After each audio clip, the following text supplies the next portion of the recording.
ગણેશ વિસર્જન અને ઈદ મિલાદના પર્વને ધ્યાનમાં રાખી લિંબાયત પોલીસ દ્વારા આયોજિત લિંબાયત સુભાષનગર કોમ્યુનિટી હોલ ખાતે શાંતિ સમિતિની બેઠકનું આયોજન કરવામાં આવ્યું હતું। ગણેશ વિસર્જન અને ઈદ મિલાદના પર્વને ધ્યાનમાં રાખી લિંબાયત પોલીસ દ્વારા આયોજિત લિંબાયત સુભાષનગર કોમ્યુનિટી હોલ ખાતે શાંતિ સમિતિની બેઠકનું આયોજન કરવામાં આવ્યું હતું। તાજેતરમાં જ સુરત શહેરમાં ગણેશ ઉત્સવ દરમિયાન પથ્થરમારાની ઘટના બાદ પોલીસ તંત્ર સજ્જ બન્યું છે।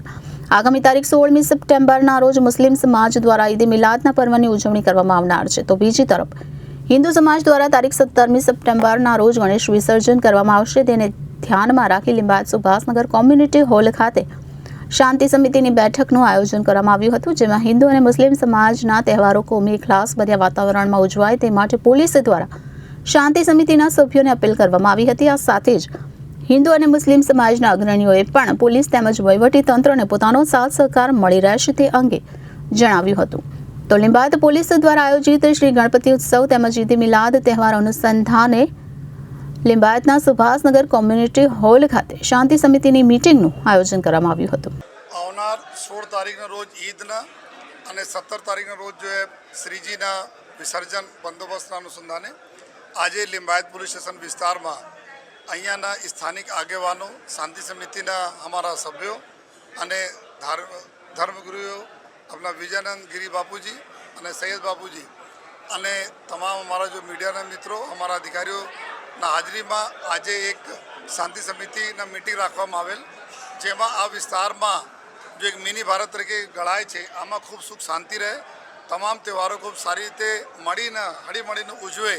અને નાની કોઈ બાબતો હોય તેના પોલીસમાં તો લેટકો કરે અથવા પોલીસને બતાવે અને આ બધા ચર્ચાઓ સાથે જો આજે જો મિટિંગ અહીંયા થઈ, અમે અહીંયા આજે બંને અમારા ધર્મગુરુ તરફથી બી લોકોને ખૂબ સારી રીતે જો સારી વ્યવસ્થા સાથે જો શાંતિ જાળવી રાખે અને સાથોસાથ જો તહેવારોને ખૂબ સારી રીતે ઉજવે એના પર જો આ બધા અમારા ધર્મગુરુ તરફથી બી સૂચનાઓ આપવામાં આવી અને એના વચન પણ લેવામાં આવ્યા। અને મારા અને મારા અધિકારીઓને બી બધા વિનંતી છે, આપના થકી પણ વિનંતી છે કે વિસ્તાર મેં જો છેલ્લા જો ખૂબ ઘણા વર્ષોથી ઉપરવાલાની દયા સુખ શાંતિ છે, જેના લીધે આ લિંબાયત વિસ્તારના વિકાસ બી થઈ રહ્યા છે। અહીંયા લોકો જો અલગ અલગ વિસ્તાર દેશના અલગ અલગ રાજ્યોમાંથી જો નોકરી કરવા માટે, રોજગાર માટે આવ્યા છે, તો એના અમે બધા લોકોને ગૌરવ છે કે સુરત શહેરના આ વિસ્તાર જ્યારે બધા લોકોના દિલ ખોલીને આપણા સ્વીકાર્યા અને આ વિસ્તારના ગ્રોથ કરવામાં, આ વિસ્તારના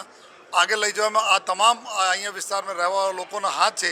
ત્યારે આપણા બધાનો ફરજ છે કે આ બંને તહેવારો ખૂબ સારી રીતે એકબીજા સાથે હળીમળીને ઉજવે